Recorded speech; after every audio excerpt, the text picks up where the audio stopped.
자기호수와 문제풀이 시간입니다. 쉬운 9번째 시간에는 새로 벡터 문제를 시작했습니다. 첫 번째 문제인데 두 벡터의 스칼라 곱과 벡터 곱을 적용하는 그런 문제입니다. 문제는 점이 3개가 주어졌습니다. P1, P2, P3가 주어졌는데 첫 번째 문제는 P1에서 P2를 연결한 벡터를 벡터 A라고 했을 때 그 벡터의 방향, 그 다음에 P1에서 P3를 연결한 것을 B라고 했을 때 A 벡터와 B 벡터 사이의 사이값, 그 다음에 세 번째는 P1, P2, P3를 연결한 삼각형의 넓이를 구하는 문제가 되겠습니다. 이것을 여기다 이렇게 좌표계를 기준계를 그려서 좌표계로 표시를 했습니다. 직각좌표계로 표시를 했는데 이때 눈금을 너무 많이 그리면 복잡하니까 우리 세 점을 그리기가 쉬운 만큼만 딱 그렸습니다. 그래서 P1은 1, 3, 2죠. 그래서 X축이 앞으로 나오는 게 X축이고 오른쪽으로 간 게 Y축이고 위로 간 게 Z축이니까 앞으로 2개 오고 앞으로 하나 오고 그 다음에 오른쪽으로 2개 가고 위로 2개 오른쪽으로 3개 가고 위로 2개 갔습니다. 바로 여기죠. 여기가 P1, 1, 3, 2가 됐고 P2는 X축상에 있습니다. 2, 0, 0니까 자 그래서 여기에 이렇게 있습니다. 2, 0, 0 그 다음에 P3는 Z축상에 Z, 0, 0, 4죠. 0, 0, 4 있는데 여기서 이렇게 이제 연결하는 문제를 풀도록 하겠습니다. 자 그러면 먼저 이 벡터에 대해서 조금 복습을 하고 지나가야 되겠죠. 먼저 위치 벡터가 무엇인지 보겠습니다. 위치 벡터는 어떻게 정의되어 있냐면 기준계의 원점에서 어떤 위치에 있는 점까지 그린 그 벡터를 위치 벡터라고 합니다. 기준계를 먼저 그리면 원점은 좌표가 0, 0, 0인 거죠. 거기에 P점이 직각좌표의 좌표가 X, Y, Z라고 한다면 R은 어떻게 표시가 되냐면 이 성분들로 해서 XX 더하기 YY 더하기 ZZ 이렇게 표시가 되고 이걸 이제 그래프로 그려볼 것 같으면 여기 요 점입니다. 요걸 P점이라고 하면 P점의 성분이 XYZ죠. 요걸 X축에 내려가면 X, Y축에 내려가면 Y, Z축에 내려가면 Z가 되겠어요. 그래서 원점에서 여기까지 이렇게 그리면 이게 바로 R 벡터인데 이 R 벡터는 여기 XX 요건 바로 요게 XX 햇이 되겠죠. 또 YY 햇 하면 여기까지가 YY 햇이고 요거 두 개를 더하면 여기까지 오는 겁니다. 그리고 ZZ 햇을 더할 것 같으면 두 개 한꺼번에 더하면 이 R 벡터가 되는 걸 알 수가 있고 그래서 위치 벡터는 XX 더하기 YY 더하기 ZZ 햇이구나 라고 하는 걸 알겠습니다. 그러면 한 위치에서 다른 위치로 옮겼을 때 처음 위치에서 나중 위치까지 바로 연결한 벡터를 뭐라고 부르냐면 변이 벡터라고 하는데 우리 R1이라는 위치 벡터에서 R2라는 위치 벡터로 이동했다고 하겠어요. 그러면 변이 벡터는 R2 빼기 R1 이렇게 되겠습니다. 그래서 위치 벡터가 R1에서부터 다른 위치 벡터 R2까지 그리는 것인데 R1과 R2의 좌표가 점을 표시하는 게 P1이 X1, Y1, Z1이고 P2가 X2, Y2, Z2라고 한다면 그 변이 벡터의 성분은 어떻게 될 거냐면 X2 빼기 X1이 X축 성분, Y2 빼기 Y1이 Y축 성분, Z2 빼기 Z1이 Z축 성분이 되겠습니다. 이걸 그래프로 그래프로 그려볼 것 같으면 여기에 기준계가 이렇게 있고 여기 R1이 있고 이 R1이 X1, Y1, Z1이라고 하고 R2가 X2, Y2, Z2라고 하면 여기서 R1에서 R2까지 연결한 거 이게 바로 델타 R이고 그때의 성분은 바로 이렇게 된다. 즉 X2 빼기 X1, XZ, Y2 빼기 Y1, YN, 그 다음에 Z2 빼기 Z1, ZZ 이렇게 되겠습니다. 이랬을 때 두 벡터를 스칼라 곱하고 벡터 곱하는 건 어떻게 하느냐. 자, 우리 이 물리량은 스칼라량이 있고 벡터량이 있죠.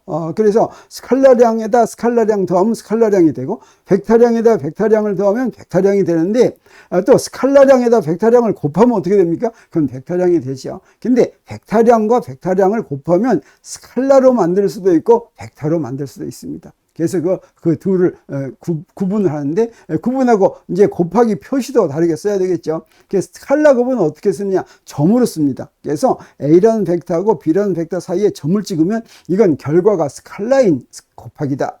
그래서 이걸 또 뭐라고도 부르냐면 스칼라 곱이라고도 부르고 점으로 표시했기 때문에 점곱이라고도 하고 이걸 내적이다 이렇게 하기도 합니다. 영어로는 스칼라 프로덕트, 덧 프로덕트, 인너 프로덕트 이렇게 이야기하죠. 벡터곱은 둘을 곱해서 결과가 벡터인 양인데 그건 벡터의 표시를 무엇으로 하냐면 우리가 알고 있는 가위표로 합니다. 이걸 그래서 A 크로스 B 이렇게도 읽습니다. 그래서 이런 벡터곱의 이름은 벡터곱이라고 하기도 하고 가위곱이라고 하기도 하고 외적이라고 하기도 합니다. 스칼라곱을 내적하는 것에 대해서 벡터곱을 외적이라고 하고 영어로는 이걸 벡터 프로덕트, 요건 크로스 프로덕트, 가위는 크로스라고 얘기합니다. 외적은 아우터 프로덕트 이렇게 얘기하는데 두 벡터의 스칼라곱은 어떻게 정의가 되어 있느냐. 정의는 스칼라로 했죠. 숫자 하나 만들면 되죠. 이걸 어떻게 만드냐면 A, B 코사인 세타 이렇게 만듭니다. 그래서 여기서 A라고 하는 것은 A 벡터의 크기가 되겠습니다. B라고 그래서 여기 A라는 벡터가 이렇게 있으면 이 벡터의 크기를 그냥 화살표 안 붙인 A라고 쓰겠습니다. 그 다음에 B는 화살표 안 붙인 B는 B 벡터의 크기가 되겠어요. 그리고 여기에 세타는 뭐냐면 A와 B의 사이각. 그래서 이건 A에서부터 B로 가면서 각을 측정합니다. 그래서 A에서 B까지의 사이각을 세타라고 한다면 두 개를 스칼라 곱한 결과는 AB 코사인 세타가 되는데 이건 우리 어떻게 이해할 수가 있겠습니까? A에다가 B 벡터의 A 벡터 방향 성분을 곱한 거죠. 이 성분이 어떻게 돼요? B 코사인 세타 이렇게 되죠. 그래서 A의 크기에다가 A 쪽 방향 성분 B 코사인 세타를 곱한 것이다. 반대로 얘기해도 되죠. B에다가 B 방향의 A 성분, 이것도 A 코사인 세타가 되죠. 자, 그렇게 곱한 것이다. 이렇게 얘기할 수가 있습니다. 그리고 A.B는 어떤 성질을 갖고 있냐면 A.B나 B.A가 같죠. 여기 우변을 보면 A, B 바꾸더라도 똑같죠. 스칼라 두 개를 바꾸더라도. 그 다음에 세타도 바뀌지 않으니까 이렇게 A, B와 A, B는 순서를 곱하는 순서를 바꾸더라도 같은데 우리 앞에서 그냥 벡터 나오기 전에는 당연히 곱하기는 순서 바꿔도 상관이 없었죠. 근데 여기서 구태여 순서 바꾸는 거에 대해서 뭔가 얘기하는 건 뭐냐면 순서 바꾸면 안 되는 것도 있겠다는 생각이 듭니다. 실제로 그렇습니다. 다음에 나올 벡터곱은 순서를 바꾸면 안 된다고 하는 거죠. 그래서 여기서 뭐라고 얘기하냐면 두 벡터의 스칼라 곱은 교환 법칙을 만족한다 이렇게 얘기합니다. 두 개를 순서를 바꿔도 좋다고 하는 것이죠. 그리고 A.B가 0이 되면 이거 어떻게 쓸 수가 있습니까? AB 코사인 세타가 0인데 A도 0이 아니고 B도 0이 아닌데 여기 0이 되려면 어떤 수밖에 없어요? 세타가 90도인 수밖에 없죠. 그래서 스칼라 곱이 0인 두 벡터는 직교한다 이렇게 얘기합니다. 자, 그러면 요 A.B를 갖다가 A도 직각좌표의 단위 벡터고 B도 직각좌표의 단위 벡터라고 하면 어떻게 되는지 보겠습니다. 그래서 A.B는 AB 코사인 세타인데 이때 뭘 이용하냐면 X.X, X.X 이렇게 하겠어요.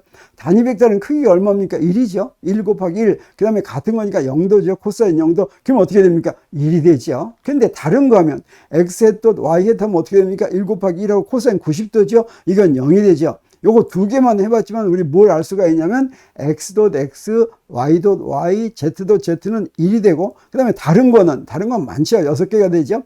X.Y, Y.Z, Z.X, Y.X, Z.Y 이렇게 다르면 전부 0이 된다. 그래서 우리 뭐라고 얘기할 수가 있냐면 같은 단위 벡터들 사이의 스칼라 곱은 1이고 다른 단위 벡터들 사이의 스칼라 곱은 0이다. 직각좌표에서 이렇게 얘기할 수가 있습니다.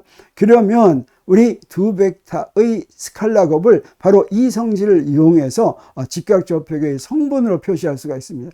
두 벡터의 스칼라 곱을 AB 코사인 세타 이렇게 한 건 두 벡터의 크기와 사이각으로 표시한 거죠. 근데 벡터가 이렇게 성분으로 주어졌다고 하겠어요. A 벡터는 이렇게 주어지고 B 벡터는 이렇게 주어지고 그러면 두 개의 스칼라 곱은 어떻게 되냐? 그대로 쓰면 되겠죠. 이렇게 쓰면 되겠어요. 그러면 여기다가 앞에 세항이 있고 스칼라 곱하고 또 세항이 있으면 전부 이거를 풀어 쓸 것 같으면 전부에서 몇 항이 나오겠습니까? 9항이 나오죠. 근데 차근차근 써보면 처음에 AX, BX 하는 건 X.X 이렇게 되죠. X.X는 1이죠. 근데 두 번째 건 AX, BY 요거 X.Y 이렇게 되죠. 요건 0이죠. 그러면 0이 아닌 것은 몇 개밖에 없어요. 3개밖에 없죠. X.X, Y.Y, Z.Z 3개밖에 없으니까 뭐만 살아남겠습니까? 자, 요거 살아남아야 되니까 살아남는 것만 할 것 같으면 AX, BX 더하기 AY, BY 더하기 AZ, BZ라는 걸 알 수가 있고 그래서 A.B를 다시 말하면 두 벡터의 스칼라 곱을 두 가지 방법으로 쓸 수 있죠. AB 코사인 세타라고도 쓸 수 있고 AX, BX 더하기 AY, BY 더하기 AZ, BZ라고도 쓸 수 있다고 하는 거죠. 자, 이렇게 하는 것은 우리가 잘 이용할 수가 있습니다. 그러면 벡터의 크기를 구할 때 바로 그런 걸 이용하면 좋습니다. 직각좌표기에서 이제 이렇게 주어졌어요. 이렇게 주어졌으면 이 벡터의 크기를 구하라 라고 하면 어떻게 하냐면 A.A를 해봅니다. A.A를 하면 어떻게 됩니까? A제곱이 나오죠. 그 A제곱이 뭐와 같아야 되겠어요? AX제곱 더하기 AY제곱 더하기 AZ제곱 이렇게 같아야 되겠죠. 그래서 A 벡터의 크기는 여기서부터 우리 뭘 알 수가 있습니까? 스칼라 곱으로 구할 것 같으면 바로 이걸 이용해서 AX제곱 더하기 AY제곱 더하기 AZ제곱에서 루트를 씌우면 그 벡터의 크기가 된다고 하는 걸 우리가 알 수 있습니다. 그리고 두 벡터의 사이각도 스칼라 곱으로부터 구할 수가 있는데 두 벡터가 이렇게 주어졌다고 하겠습니다. 그래서 여기 스칼라 곱을 구하면 뭐가 됩니까? AB 코사인 세타가 되는데 이게 무엇하고도 같습니까? 바로 직각좌표 선분으로 표시한 것도 같죠. 이 두 개가 같으니까 여기서부터 코사인 세타를 우리 뭐라고 할 수가 있냐면 AB분의 A.B와 같다고 할 수 있고 이걸 성분별로 다 쓰면 어떻게 되겠어요? 성분별로 쓰면 A의 크기, B의 크기, 그 다음에 AX, BX 더하기 AY, BY 더하기 AZ, BZ 이렇게 쓸 수가 있겠죠. 자, 그러면 두 벡터의 벡터 곱은 어떻게 되는지 보겠습니다. 두 벡터의 스칼라 곱이 A.B는 AB 코사인 세타였죠. 자, 벡터 곱은 A 크로스 B인데 A 크로스 B는 크기뿐 아니라 방향도 얘기해야 되니까 그 방향을 C라고 하겠습니다. 그래서 C가 A 크로스 B라면 이 앞에 C의 단위 벡터, 이건 방향만을 표시한 거죠. 크기는 1이죠. 거기에 크기를 쓰는데 이 크기가 두 벡터의 벡터 곱의 크기는 이 스칼라 곱의 크기하고 아주 외우기가 쉽게 되어 있습니다. 스칼라 곱의 크기는 AB 코사인 세타라면 벡터 곱의 크기는 AB 사인 세타다라고 하는 걸 우리가 알 수 있으니까 이거 비교하니까 외우기가 참 좋다. 그리고 우리 방향을 또 알아야 되겠죠. 이 방향은 어떻게 해서 구하냐면 A 방향에도 수직이고 B 방향에도 수직입니다. 그러면 두 벡터가 있으면 두 벡터는 평면을 만드는데 그 평면의 수직인 벡터가 C 방향입니다. 평면의 수직인 방향은 평면 윗방향이 있고 아랫방향이 있고 두 개가 있죠. 둘 중에서 어떤 하나를 고르냐면 앞에 있는 A에서 B로 오른나사를 돌릴 때 오른나사가 진행하는 방향은 한 방향밖에 없겠죠. 그래서 A에서 B로 오른나사를 이렇게 돌립니다. 그럼 어디로 갑니까? 오른나사 돌리니까 위로 올라가죠. 이게 바로 C 방향이다라고 하는 것이죠. 그래서 이렇게 할 것 같으면 A와 B의 C는 전부 다 수직이죠. 그래서 A도 C도 수직이니까 0, B도 C도 수직이니까 0 이렇게 얘기할 수가 있겠습니다. 그래서 C는 두 벡터의 벡터 곱한 결과는 원래 두 벡터에는 모두 다 수직이다라고 하는 걸 우리가 알 수가 있겠고 여기서 또 중요한 거 우리 압니다. 이 경우에는 순서를 바꾸면 A 크로스 B는 B 크로스 A와 같지가 않습니다. 그래서 이때 우리가 뭐라고 그러냐면 두 벡터의 벡터 곱은 교환 법칙을 만족하지 않는다라고 하는데 자, 우리 아까 이렇게 A 크로스 B 했을 때 C는 어떻게 했어요? 오른나사를 이렇게 돌렸죠. 이렇게 해서 구했습니다. A 크로스 B의 방향인데 그러면 B 크로스 A는 어떻게 될까? B를 먼저 그려야 되겠죠. 그 다음에 A를 나중에 그렸어요. A 크로스 B하고 B 크로스 A하고 똑같은 두 벡터인데 그 그린 순서만 달랐습니다. 그리고 어떻게 돌립니까? B에서 A로 돌리죠. B에서 A로 돌리면 오른나사가 어디로 갑니까? 아래로 내려가죠. 그래서 A 크로스 B와 B 크로스 A는 방향이 반대다. 이 방향이 B 크로스 A 방향이 되고 A 크로스 B는 마이너스 B 크로스 A가 되는 거 우리가 알 수가 있습니다. 여기서부터 우리 뭘 알 수 있습니까? A 크로스 B하고 B 크로스 A는 같지가 않다. 두 벡터의 벡터 곱은 교환 법칙을 만족하지 않는다라고 하는 걸 알 수가 있고 아까 스칼라 곱 할 때하고 똑같이 우리 직각좌표의 성분으로 한번 구한법 해보겠어요.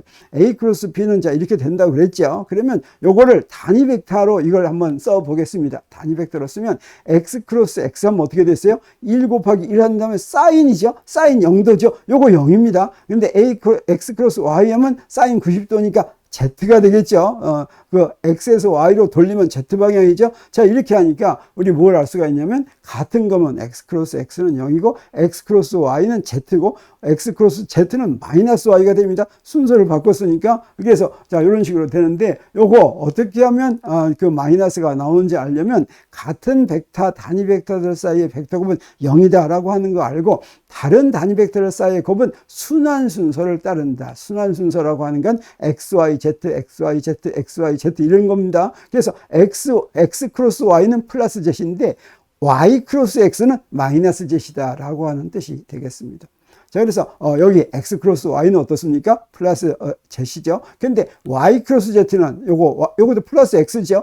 그 다음에 z 크로스 x도 요것도 순서죠. 그래서 플러스 y입니다. 근데 y 크로스 x는 어떻게 됩니까? 요거는 반순환 순서입니다. 그럼 마이너스 z가 되고, 자, 요건 뭡니까? z 크로스 y인데 요것도 반순환 순서죠. 그럼 마이너스 x이 되고, 자, 요거 x 크로스 z도 요것도 반순환 순서입니다. xyz하고 반대라는 거죠. 그러면 마이너스 y가 된다고 하는 것입니다. 자, 이걸 이용할 것 같으면 두 벡터의 벡터 곱도 어떻게 표시할 수 있어요? 성분으로 표시할 수가 있습니다. 그래서 a는 이렇게 되고 b는 이렇게 됐다면 아까 한 거나 마찬가지로 A 벡터하고 B 벡터를 크로스 프로덕트 하고서 이걸 전부 다 쫙 풀었습니다. 전개를 하면 어떻게 돼요? 9개 항이 나오는데 첫 번째는 어떻게 됩니까? x 크로스 x는 0이 되죠. x 크로스 y는 뭐가 됩니까? 플러스 z이 되죠. x 크로스 z는 뭐가 됩니까? 이건 수련 순서가 아니니까 마이너스 y 햇이 되죠. 자, 이런 식으로 할 걸 모을 것 같으면 전부에서 몇 개가 나오겠어요? 6개가 나오는 거 우리가 알 수가 있습니다. 이런 거 해가지고 그러면 6개를 전부 다 정리하면 어떻게 되냐면 x 햇자리에는 ay bz 빼기 az by 되고, 그 다음에 y 햇자리에는 az bx 빼기 ax bz가 되고, 뭐 이런 식으로 되는데, 이거 외우는 방법은 저기 xyz, 요건 yzx, 그 다음에 요건 zaxy, 요건 어떻습니까? 순환 순서죠. 그리고 그거 하나를 바꾸면 반순환 순서가 돼서 마이너스가 나오는 걸 우리가 알 수가 있습니다. 자, 그러면 A 크로스 B는 C hat AB 사인 세타를 이용을 할 것 같으면 우리 뭘 알 수가 있냐면 여기 요거 아까 처음 하는 건 이렇게 표시가 될 수가 있고 이제 나중에 하는 거는 이런 식으로 이제 성분을 표현할 수가 있는데 이 벡터 곱은 이렇게 전개하니까 굉장히 복잡하죠. 길게 써야 되죠. 이걸 간단하게 쓰는 방법도 있습니다. 뭘 이용하면 좋냐면 디터미넌트 행렬식을 이용하면 이 행렬식 전개를 어떻게 합니까? 요거 I 이렇게 쓰고 요쪽으로 요게 대각선 방향으로 가면 전부 다 플러스죠. 그래서 플러스 AEI 그다음에 그 반대 방향은 마이너스 AFH죠. 또 요쪽 방향은 어떻게 됩니까? 요거는 플러스죠. 플러스 BFG. 요거 이렇게 가는 건 마이너스 뭐가 됩니까? BDI. 그 다음에, 요렇게 가는 거, 이렇게 가는 거, 요거 뭡니까?